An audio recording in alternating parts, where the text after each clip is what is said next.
Ялангуяа хүний эрх гэдэг тал дээр бол ер нь бол парламент маань өөрөө тэр хуулинд илүү тэр хүний эрхийг хүндэтгэх, дэмжих одоо ийм тал руугаа бол орлоо. Энэ өөрөө юу хэлэхээр энийг их зөв ашиглаж чадах юм бол энэ хуулиуд дотор зөвхөн нэг хууль ярихаар одоо сая нэг гэрээнд хүртэл асуудал оруулаа шүү дээ. Урааны гэрээн дээр тэнд байгаа ажилчдын эрхийн асуудал, тэнд хавь орд байж байгаа хүмүүсийн амьдрах орчны эрхийн асуудал, бүр эвлэлд нэгдэх эрхийн асуудал гэдгийг бол ийм гэрээнд оруулдаггүй байсан гоч. Магадгүй ийм орон зай үлддэг байсан байх л да.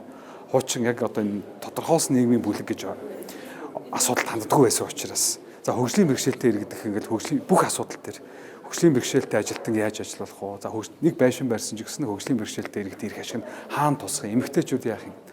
Магадгүй энэ одоо парламент одоо олон эмэгтэйчүүд байгаагийн хувьд бол асуудалд илүү чимхлүүрч хандсан байж магадгүй.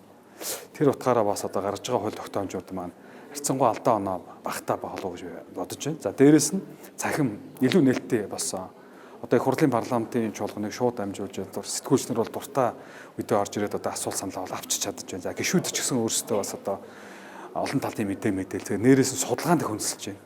Хуулийг боловсруулахдаа зүгээр ерөнхийд нэг одоо нэг гишүүн барьж авч байгаа л одоо асуудал ханддаг байсан бол илүү их олон гишүүн олон талаас нь харж хуулийг хий багтаа ингэж гарах боломж олцсыг бол гаргалаа гэж бодож байна.